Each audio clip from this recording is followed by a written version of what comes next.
여러분, 한국에 대한 충격적인 설문 결과가 공개됐습니다. 영국 BBC가 전 세계 25개국 2만 6천 명을 대상으로 조사한 국가 호감도 설문조사. 그런데 이 숫자를 보는 순간 저는 눈을 의심했습니다. 독일에서 한국을 긍정적으로 본 사람, 나는 11%, 서유럽 전체에서 꼴찌였습니다. 스페인 22%, 프랑스 30%. 그런데 독일은 고작 11%. 이상하지 않습니까? K-팝이 빌보드를 휩쓸고 한국 드라마가 넷플릭스 1위를 찍고 삼성 반도체 없으면 아이폰도 못 만드는 세상인데 왜 유독 잘 사는 나라들만 한국을 싫어하는 걸까요? 영국 케임브리지 대학의 빅터 애시포드 교수. 그가 이 숫자를 파고들다가 소름 끼치는 패턴 하나를 발견합니다. 교수는 BBC 인터뷰에서 이렇게 말했습니다. 이 숫자의 진짜 의미를 알면 여러분은 한국을 완전히 다른 눈으로 보게 될 겁니다. 도대체 그가 발견한 게 뭘까요? 왜 가난한 나라들은 한국을 좋아하고 잘 사는 나라들은 싫어할까요? 그 충격적인 반전, 지금 바로 들어보시겠습니다. 시작하기 전 구독과 좋아요, 그리고 댓글로 우리의 대한민국을 응원해주세요. 안녕하세요. 저는 빅터 애시포드라고 합니다.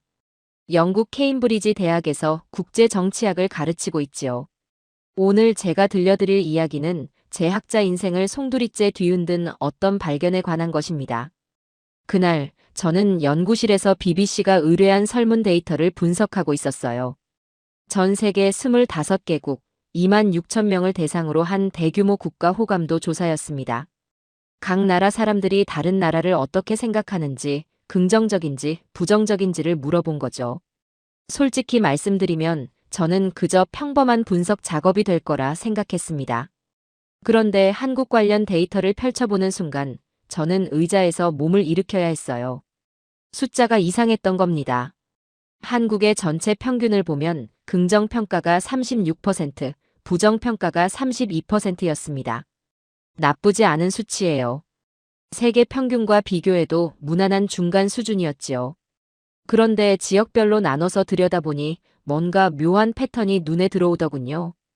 필리핀에서는 한국 긍정평가가 57%나 됐습니다.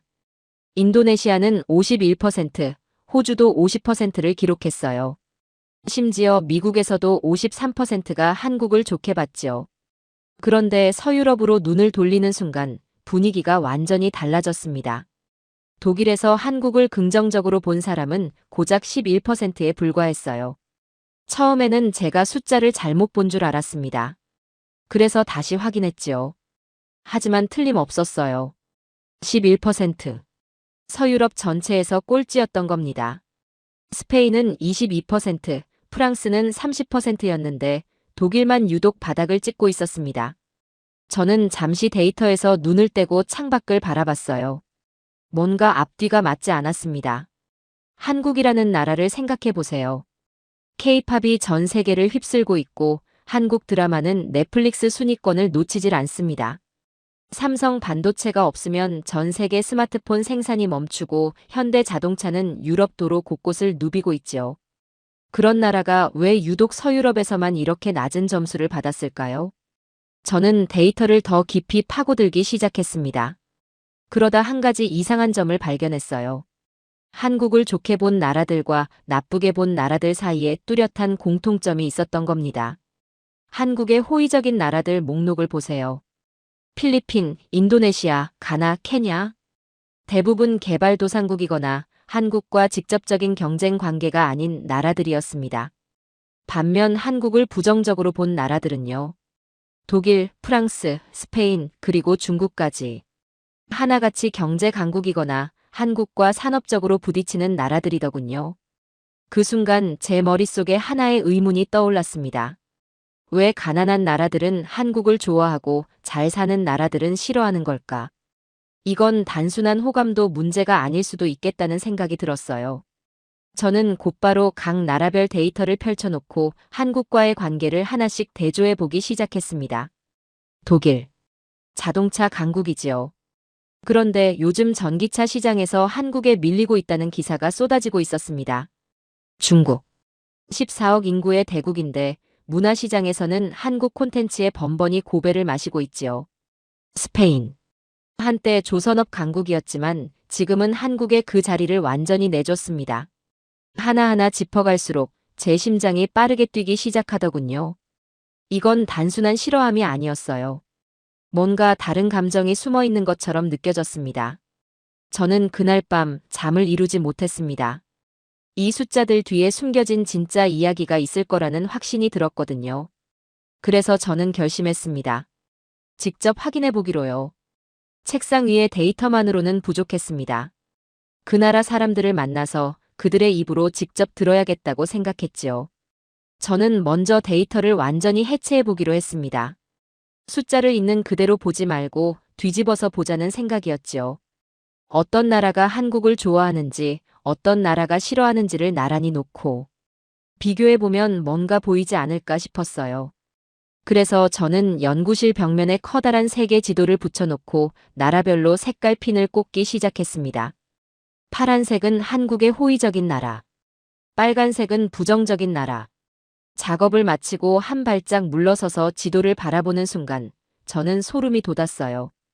패턴이 너무나 선명하게 드러났던 겁니다. 파란 핀이 꽂힌 나라들을 보세요. 필리핀, 인도네시아, 가나, 케냐, 나이지리아. 그리고 의외로 미국과 호주도 파란색이었습니다. 이 나라들의 공통점이 뭘까요? 경제 규모로 보면 제각각이에요. 미국처럼 초강대국도 있고 케냐처럼 개발도상국도 있지요. 하지만 한 가지 공통점이 있었습니다. 이 나라들은 한국과 직접적으로 산업 경쟁을 벌이고 있지 않다는 거예요. 필리핀이나 인도네시아는 한국 기업들의 투자를 받는 입장이고 미국은 한국과 동맹 관계에 있으면서 서로 다른 산업 분야에서 협력하는 구조지요. 호주 역시 자원을 수출하고 한국은 그걸 가공하는 서로 윈윈하는 관계였습니다. 이번에는 빨간 핀이 꽂힌 나라들을 살펴봤어요.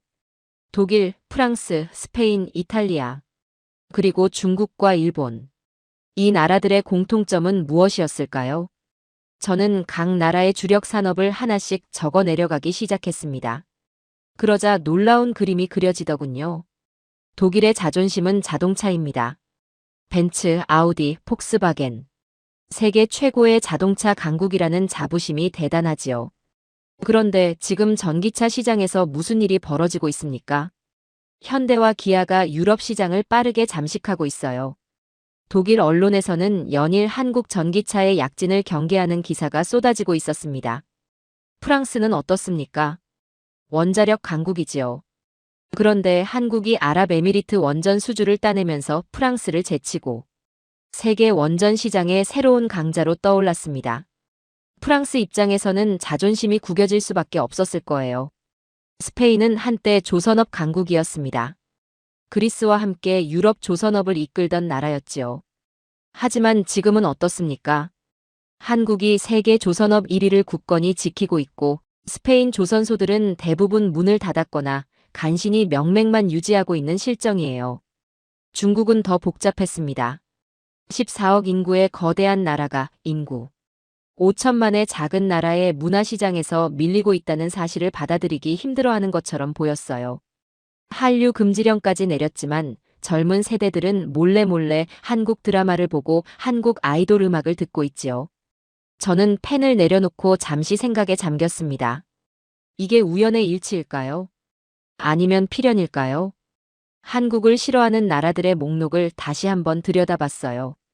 독일, 프랑스, 스페인, 중국, 일본.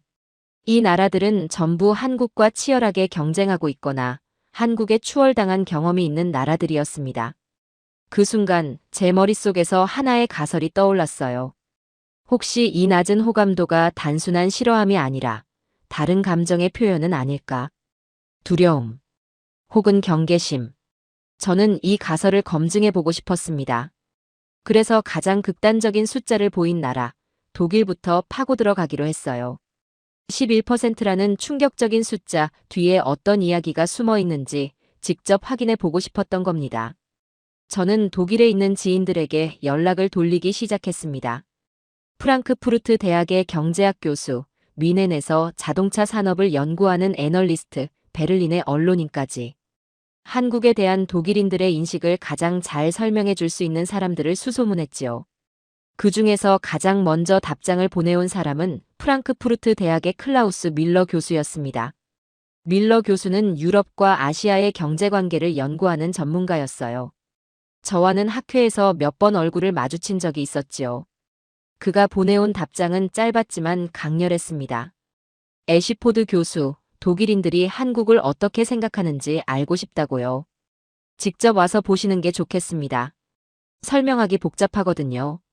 저는 그 답장을 받고 곧바로 독일행 비행기 표를 예약했습니다. 숫자 뒤에 숨겨진 진짜 이야기를 들을 준비가 된 거예요. 프랑크푸르트 공항에 내렸을 때 저는 묘한 긴장감을 느꼈습니다. 단순히 학술 조사를 하러 온 게 아니었어요. 11%라는 숫자 뒤에 숨겨진 독일인들의 속마음을 파헤치러 온 거였으니까요. 밀러 교수는 공항까지 마중을 나와 있었습니다. 백발의 온화해 보이는 신사였지요. 하지만 그의 눈빛에는 뭔가 복잡한 감정이 서려 있는 것처럼 보였어요. 그와 함께 프랑크푸르트 시내로 이동하면서 저는 차창 밖 풍경을 유심히 살펴봤습니다. 거리 곳곳에 한국 자동차들이 눈에 띄더군요. 현대, 기아 로고가 붙은 차들이 독일의 심장부를 누비고 있었습니다. 밀러 교수의 연구실에 도착해서 저는 본격적으로 질문을 시작했어요. 독일인들이 한국을 부정적으로 보는 진짜 이유가 뭐냐고 물었지요. 밀러 교수는 한참 동안 침묵하더니 천천히 입을 열었습니다. 그가 들려준 이야기는 제 예상을 완전히 뒤엎는 것이었어요. 독일인들은 한국을 싫어하는 게 아니라고 했습니다. 정확히 말하면 싫어할 여유조차 없다는 거였어요. 너무 바쁘게 쫓아가느라 숨이 턱까지 차올랐다는 표현을 쓰더군요. 저는 처음에 그 말이 무슨 뜻인지 이해하지 못했습니다. 독일이 한국을 쫓아간다고요? 세계 4위 경제대국 독일이 인구 5천만의 한국을 쫓아간다니. 말이 되지 않았어요. 하지만 밀러 교수가 설명을 이어가자 저는 점점 고개를 끄덕이게 됐습니다. 그는 독일 자동차 산업의 현실부터 짚어줬어요.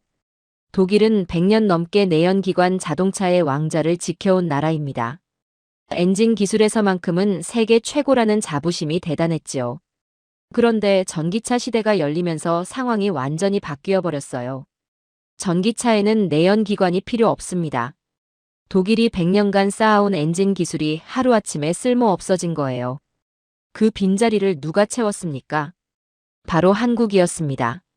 전기차의 심장은 배터리인데 세계 배터리 시장의 상당 부분을 한국 기업들이 장악하고 있지요.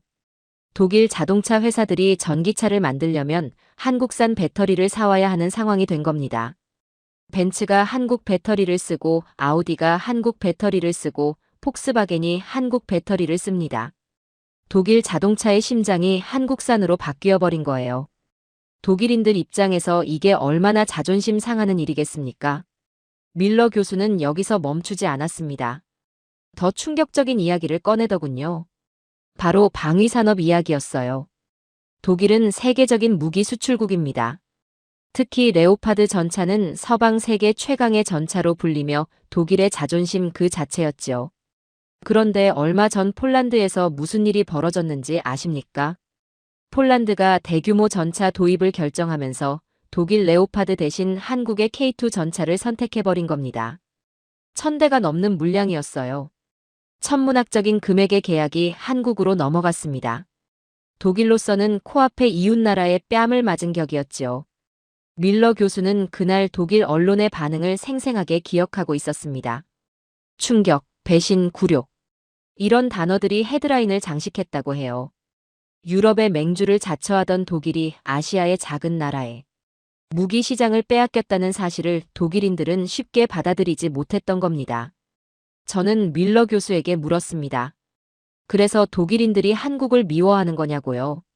밀러 교수는 고개를 저었어요. 미워하는 게 아니라 두려워하는 거라고 했습니다. 한국이라는 나라가 어디서 갑자기 튀어나와서 이렇게 빠르게 치고 올라오는지 이해가 안 된다는 거예요. 불과 몇십 년 전만 해도 가난한 나라였는데 지금은 독일의 핵심 산업들을 하나씩 위협하고 있으니까요.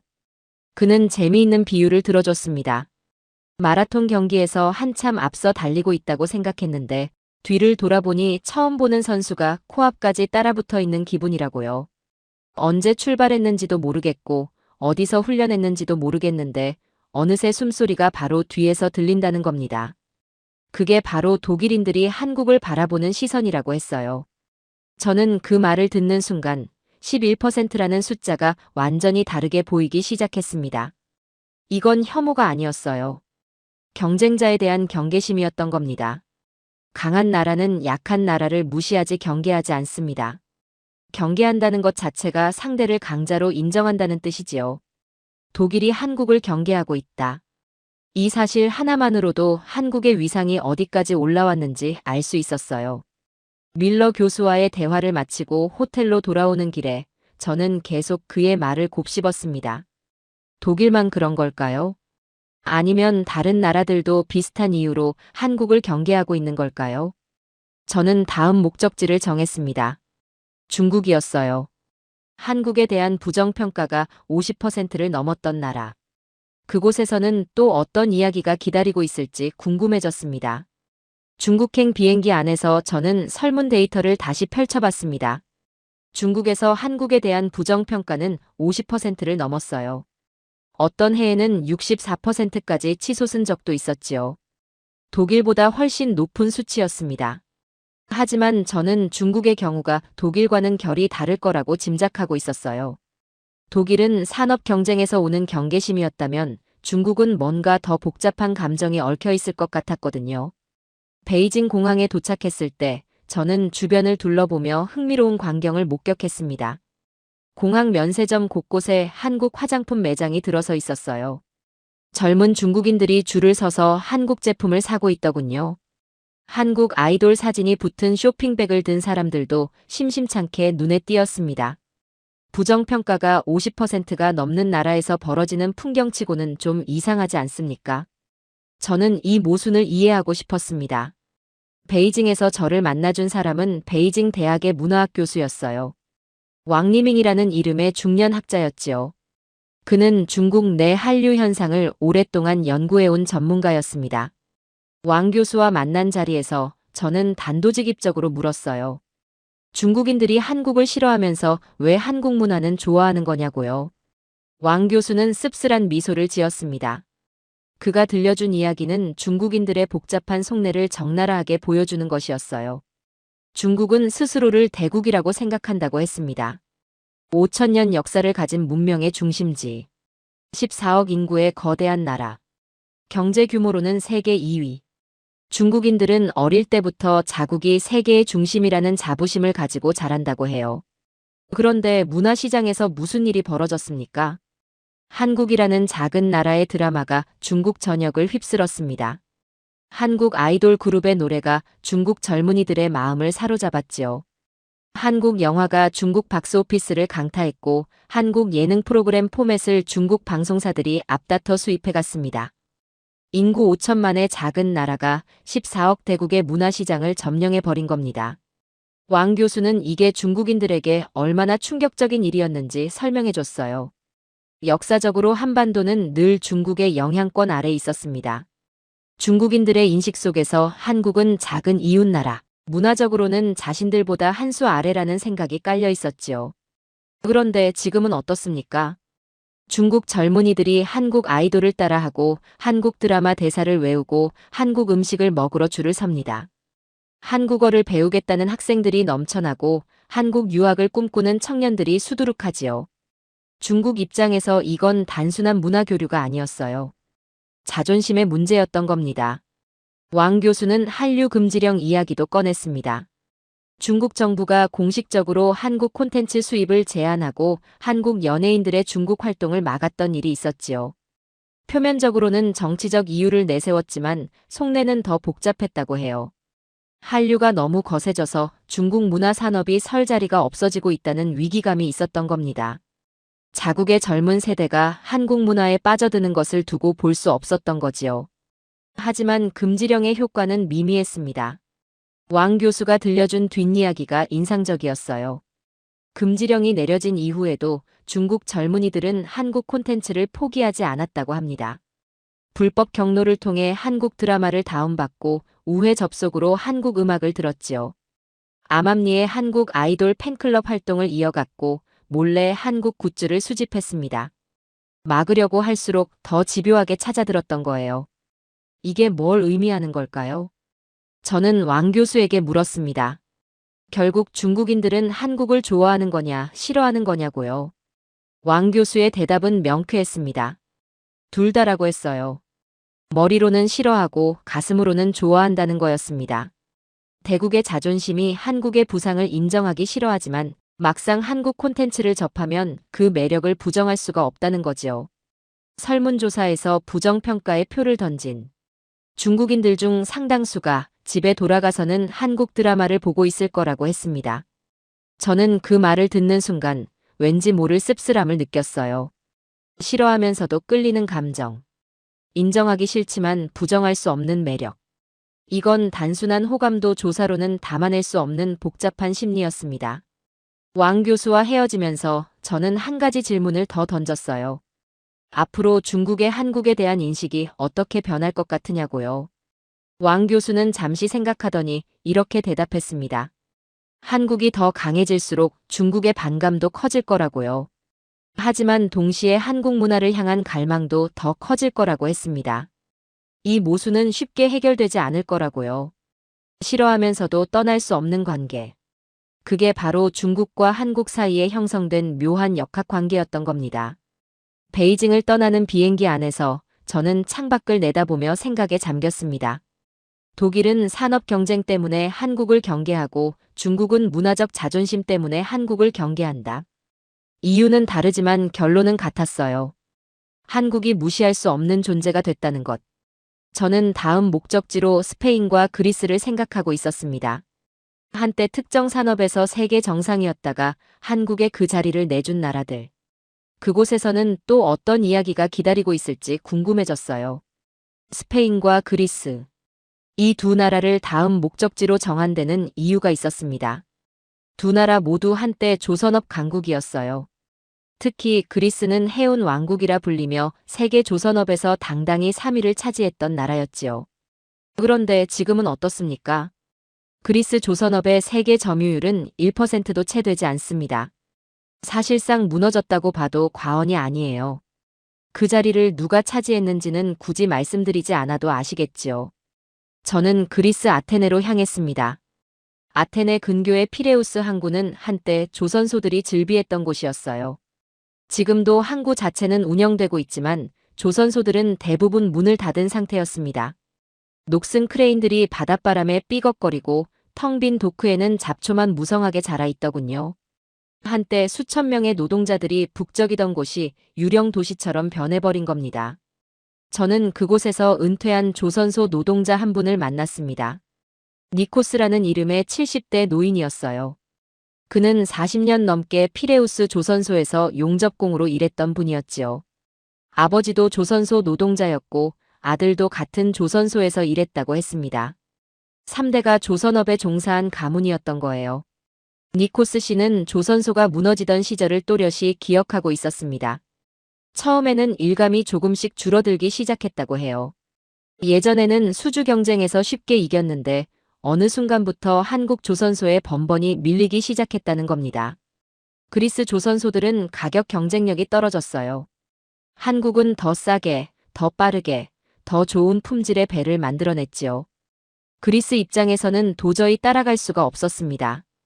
주문이 끊기기 시작하자 조선소들이 하나둘 문을 닫았어요. 니코스 씨가 일하던 조선소도 결국 폐업했습니다. 그의 아들은 실직했고 다른 일자리를 찾아 독일로 떠나야 했지요. 니코스 씨는 담담하게 이야기했지만 그 눈빛에는 깊은 상실감이 서려 있었습니다. 한평생 손으로 배를 만들어 온 사람이 자신의 일터가 사라지는 것을 지켜봐야 했던 거예요. 아들에게 물려줄 기술도 일자리도 없어져 버렸지요. 저는 니코스 씨에게 조심스럽게 물었습니다. 한국에 대해 어떻게 생각하시냐고요? 그는 잠시 침묵하더니 복잡한 표정을 지었습니다. 미워해야 하는지 인정해야 하는지 모르겠다고 했어요. 한국 때문에 일자리를 잃은 건 사실이지만 한국이 잘못한 건 아니라는 걸 알고 있다고요. 그들은 그저 더 열심히 했고 더 잘 만들었을 뿐이라고요. 하지만 가슴으로 받아들이기는 쉽지 않다고 했습니다. 저는 그 말이 가슴에 깊이 박혔어요. 니코스 씨 같은 사람들이 설문조사에서 한국의 부정평가를 던졌을 겁니다. 그건 단순한 혐오가 아니었어요. 삶의 터전을 잃은 사람들의 분노와 상실감이 숫자로 나타난 것이었지요. 저는 그리스에서 스페인으로 이동했습니다. 스페인 북부 갈리시아 지방. 이곳도 한때 조선업의 메카였어요. 비고와 페롤이라는 항구 도시에는 대형 조선소들이 들어서 있었지요. 수만 명이 조선업에 종사하며 생계를 유지했습니다. 하지만 지금은 상황이 완전히 달라져 있었어요. 대형 조선소 몇 곳은 아직 운영되고 있었지만 규모가 예전 같지 않았습니다. 젊은이들은 일자리를 찾아 마드리드나 바르셀로나로 떠났고 남은 건 노인들 뿐이었지요. 페롤에서 만난 지역 신문 기자가 인상적인 이야기를 들려줬습니다. 이 지역 사람들은 한국하면 가장 먼저 조선소를 떠올린다고 해요. 관광지도 아니고 케이팝도 아니고 조선소라는 겁니다. 왜냐하면 한국 조선소가 그들의 일자리를 가져갔다고 생각하니까요. 물론 그게 전적으로 한국 탓은 아닙니다. 스페인 조선업의 경쟁력이 떨어진 데는 여러 이유가 있었어요. 오래된 설비, 높은 인건비, 비효율적인 경영 구조. 하지만 사람들은 그런 복잡한 이유보다는 눈에 보이는 경쟁자를 탓하기 마련이지요. 그 경쟁자가 바로 한국이었던 겁니다. 저는 스페인에서 흥미로운 통계 하나를 발견했습니다. 한국에 대한 부정평가가 특히 높게 나온 지역을 분석해봤더니 대부분 조선업이나 제조업이 쇠퇴한 지역이었어요. 갈리시아, 아스투리아스, 바스크 지방. 이런 곳들이 유독 한국에 대한 부정인식이 강했습니다. 반면 마드리드나 바르셀로나 같은 대도시, 관광업이 발달한 남부 지방에서는 한국에 대한 인식이 훨씬 좋았지요.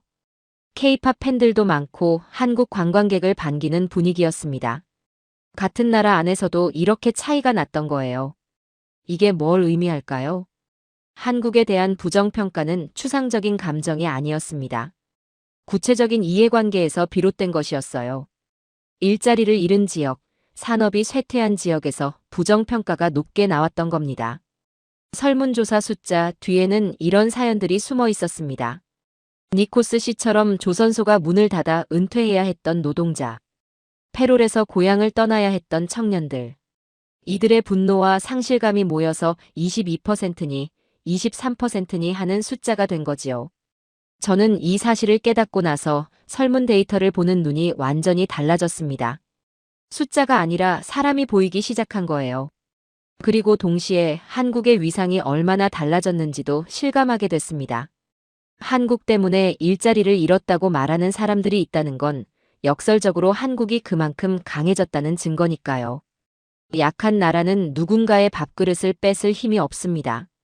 강한 나라만이 그럴 수 있지요. 한국은 이제 밥그릇 경쟁에서 이기는 나라가 된 거였습니다. 그리스와 스페인을 다녀온 뒤 저는 영국으로 돌아와 자료 정리에 들어갔습니다. 여러 나라를 돌아다니며 수집한 인터뷰 내용, 현지에서 얻은 통계 자료, 그리고 제가 직접 목격한 것들을 종합해보니 한 가지 질문이 떠올랐어요. 한국을 싫어하는 나라들이 정말로 한국 없이 살 수 있을까? 저는 이 질문에 답하기 위해 새로운 조사를 시작했습니다. 한국이 세계 경제에서 차지하는 비중을 구체적인 숫자로 확인해 보고 싶었거든요. 연구실에 틀어박혀 자료를 뒤지기 시작했습니다. 산업별로 한국의 점유율을 정리해 나갔지요. 그런데 숫자들을 하나씩 확인할 때마다 저는 점점 놀라움을 감추기 어려워졌어요. 먼저 반도체 분야를 보겠습니다. 전 세계 메모리 반도체의 70% 이상이 한국에서 만들어지고 있었습니다. 우리가 매일 쓰는 스마트폰, 컴퓨터, 서버, 데이터 센터. 이 모든 기기의 핵심 부품인 메모리 반도체를 한국이 사실상 독점하고 있는 거예요. 한국 반도체 공장이 멈추면 어떻게 될까요? 전 세계 스마트폰 생산이 마비됩니다. 노트북도 태블릿도 게임기도 만들 수 없게 되지요. 자동차 공장도 멈춰요. 요즘 자동차에는 수십 개의 반도체가 들어가거든요. 그뿐이 아닙니다. 데이터 센터가 작동을 멈추면 인터넷 서비스도 차질을 빚게 돼요. 은행 거래, 온라인 쇼핑, 영상 스트리밍. 현대 사회를 지탱하는 거의 모든 시스템이 흔들리게 되는 겁니다. 다음은 배터리입니다. 전기차 시대가 열리면서 배터리의 중요성이 하늘을 찌르고 있지요. 그런데 전 세계 전기차 배터리의 40% 가까이를 한국 기업들이 공급하고 있었습니다. 독일 자동차 회사들이 전기차를 만들려면 한국 배터리가 필요합니다. 미국 전기차 회사들도 마찬가지예요. 한국 배터리 없이는 전기차를 양산할 수가 없는 거지요. 밀러 교수가 했던 말이 떠올랐습니다. 독일 자동차의 심장이 한국산으로 바뀌었다고 했잖아요. 그게 바로 이 이야기였던 겁니다. 저는 계속해서 다른 산업들도 조사했습니다. 디스플레이 분야에서도 한국은 압도적이었어요. 고급 스마트폰에 들어가는 유기발광 디스플레이 시장의 대부분을 한국이 장악하고 있었지요. 텔레비전용 대형 패널도 마찬가지였습니다. 조선업에서는 이미 말씀드렸지요. 세계 1위입니다. 대형 컨테이너선, 액화천 영가스 운반선, 초대형 유조선.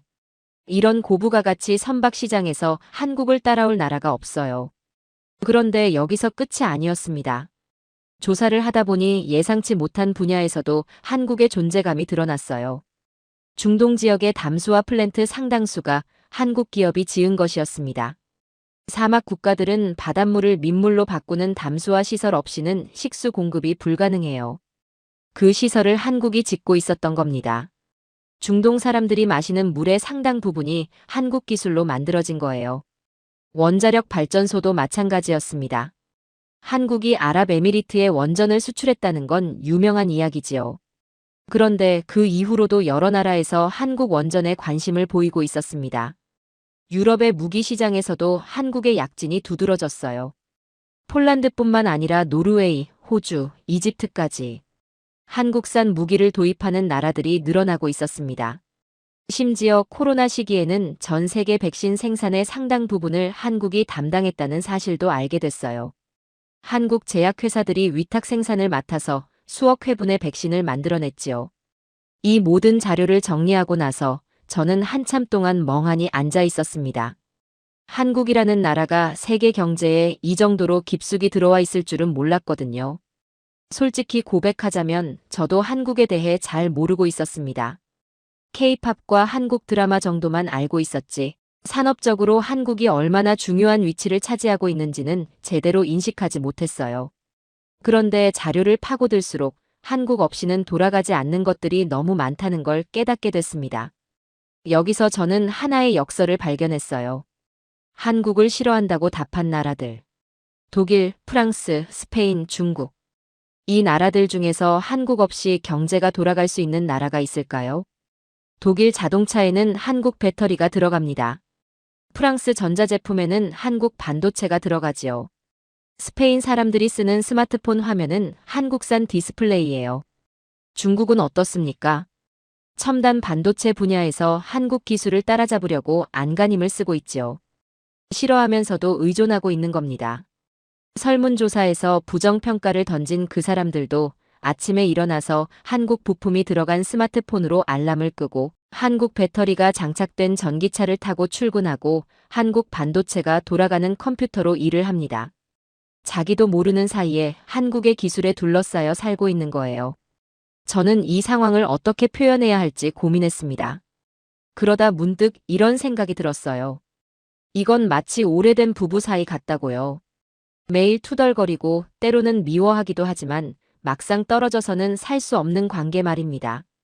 독일이 한국을 경계하고 중국이 한국을 견제하고 스페인이 한국 때문에 일자리를 잃었다고 불평해도 결국 이 나라들은 한국과 함께 가야만 합니다.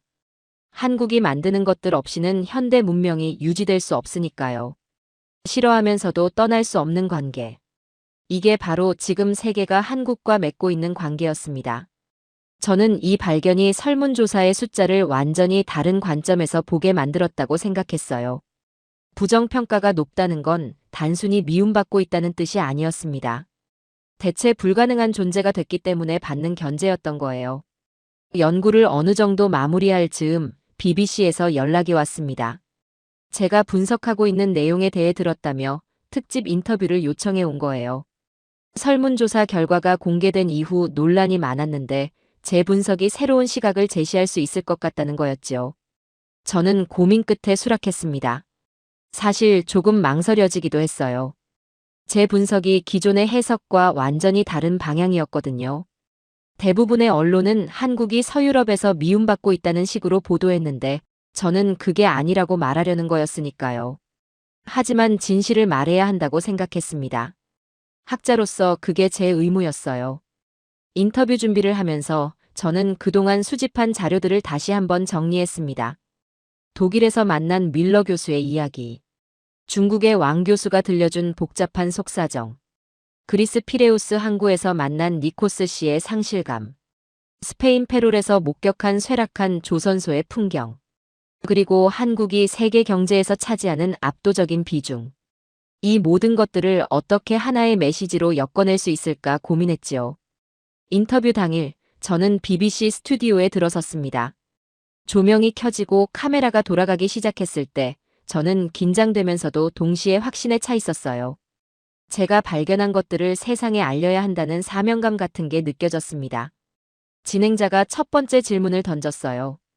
독일에서 한국 긍정평가가 11%밖에 안 되는데 이걸 어떻게 해석해야 하느냐는 거였지요.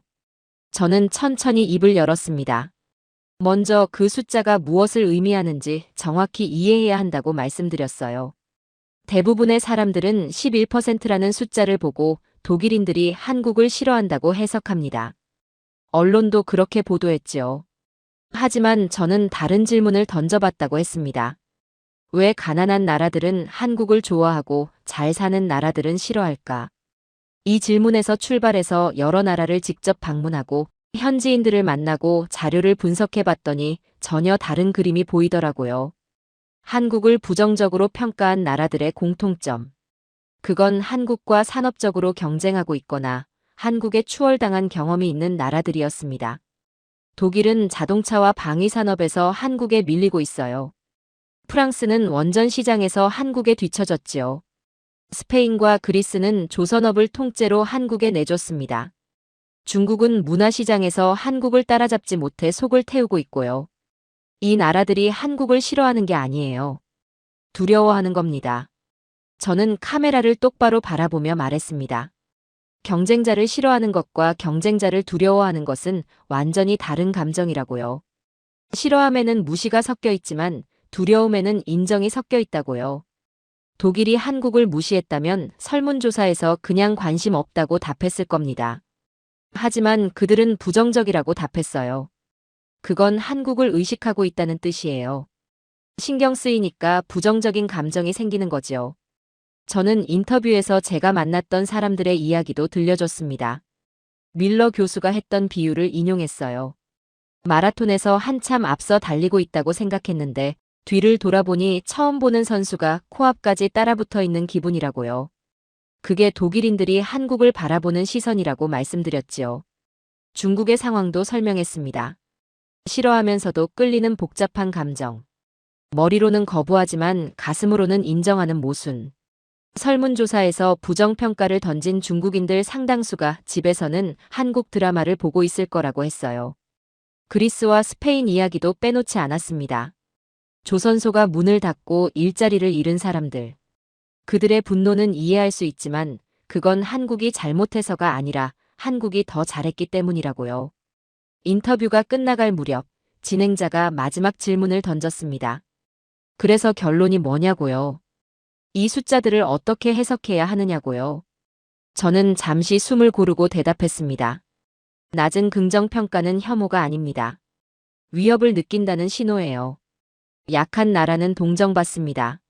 무시당하기도 하지요. 하지만 경계받지는 않아요. 신경 쓸 필요가 없으니까요. 강한 나라만이 경계받습니다. 두려움의 대상이 되지요. 상대가 나를 위협할 힘이 있다고 인정하기 때문에 경계하는 겁니다. 한국은 지금 경계받는 위치에 올라섰습니다. 세계의 선진국들이 한국을 의식하고 견제하고 때로는 두려워하고 있어요. 이건 한국이 약해서가 아닙니다. 강해졌기 때문이에요. 11%라는 숫자. 그건 독일인들이 한국을 미워한다는 증거가 아니에요. 독일인들이 한국을 더 이상 무시할 수 없게 됐다는 증거입니다. 저는 마지막으로 이렇게 말했습니다. 미움받는다는 것. 그건 역설적으로 정상에 가까워졌다는 뜻일 수 있어요. 정상에 오르면 모두가 당신을 끌어내리고 싶어 하거든요. 한국은 지금 그 자리에 서 있는 겁니다. 인터뷰가 끝나고 스튜디오를 나서는데 제작진 한 명이 다가와서 말하더군요. 지금까지 들었던 해석 중에 가장 신선했다고요. 숫자를 완전히 다른 각도에서 보게 됐다고요. 저는 그 말을 들으며 생각했습니다. 사람들은 숫자만 보고 판단하는 경향이 있어요. 11%라는 숫자를 보면 자동으로 나쁜 거라고 생각하지요. 하지만 숫자 뒤에는 항상 맥락이 있습니다. 그 맥락을 이해해야 진짜 의미를 알 수 있어요. 저는 그날 인터뷰를 하면서 학자로서 해야 할 일을 했다는 보람을 느꼈습니다. 진실은 때로 우리의 예상과 다른 곳에 숨어 있으니까요. BBC 인터뷰가 방송된 이후 예상치 못한 일들이 벌어지기 시작했습니다. 처음에는 영국 내 반응만 있을 거라 생각했어요. 그런데 며칠 지나지 않아 독일 언론에서 제 인터뷰를 인용하기 시작하더군요. 프랑스, 스페인, 이탈리아까지 유럽 전역의 언론들이 제 분석을 다루기 시작했습니다. 흥미로웠던 건 반응이 엇갈렸다는 점이에요. 어떤 언론은 제 분석에 동의하며 한국에 대한 부정적 인식을 제고해야 한다는 논조로 기사를 썼습니다. 반면 어떤 언론은 격하게 반발했지요. 한국을 경계하는 게 뭐가 잘못이냐며 제가 한국 편을 든다고 비판하는 기사도 있었어요. 하지만 저는 그 반발조차도 제 분석이 맞았다는 증거라고 생각했습니다. 만약 제 말이 틀렸다면 그냥 무시하면 될 일이잖아요. 그런데 굳이 반박 기사까지 쓴다는 건 제가 뭔가 아픈 곳을 찔렀다는 뜻이니까요. 독일의 한 경제지가 특히 신랄했습니다. 영국 학자가 한국을 미화하고 있다며 한국 산업의 문제점들을 나열하는 기사를 실었지요. 노동 환경 문제, 재벌 구조의 폐해, 출산율 저하 같은 것들을 지적했어요. 저는 그 기사를 읽으며 씁쓸한 미소를 지었습니다. 그 기사가 지적한 것들은 사실이에요. 한국에도 문제가 많지요. 어느 나라든 완벽할 수는 없으니까요. 하지만 그게 제 분석의 핵심은 아니었습니다. 제가 말하고 싶었던 건 왜 유독 선진국들에서 한국에 대한 부정평가가 높게 나왔느냐는 거였어요. 한국의 문제점 때문이 아니라 한국의 성공 때문이라는 게 제 결론이었지요. 그 독일 기사도 결국은 같은 맥락이었습니다. 한국을 깎아내리려는 시도 자체가 한국을 의식하고 있다는 증거니까요. 정말로 보잘것없는 나라였다면 굳이 기사까지 써가며 비판할 이유가 없잖아요.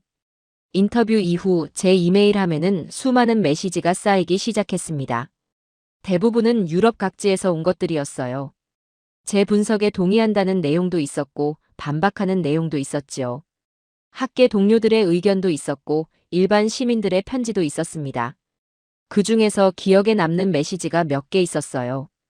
프랑크푸르트에서 온 편지였습니다. 자동차 부품 공장에서 일하는 노동자라고 자신을 소개하더군요. 그는 솔직하게 털어놓았어요. 한국 때문에 공장 물량이 줄었다고요. 동료들 중에 해고당한 사람도 있다고요. 그래서 한국을 좋게 볼 수가 없었다고요. 하지만 제 인터뷰를 보고 생각이 조금 바뀌었다고 했습니다. 미워하는 것과 인정하는 것은 다른 거라는 제 말이 마음에 와닿았다고요. 한국이 잘해서 우리가 힘든 거라면 미워할 게 아니라 우리도 더 잘해야 하는 거 아니냐고요. 저는 그 편지를 읽으며 가슴이 뭉클해졌습니다. 이게 바로 제가 바라던 거였어요. 무조건적인 미움이 아니라 상황을 제대로 이해하는 것. 한국을 좋아하라는 게 아니라 왜 이런 감정이 생기는지 스스로 돌아보는 것. 스페인에서 온 편지도 인상적이었습니다. 대학에서 경제학을 가르치는 교수라고 했어요. 그는 제 분석에 전적으로 동의한다고 썼습니다.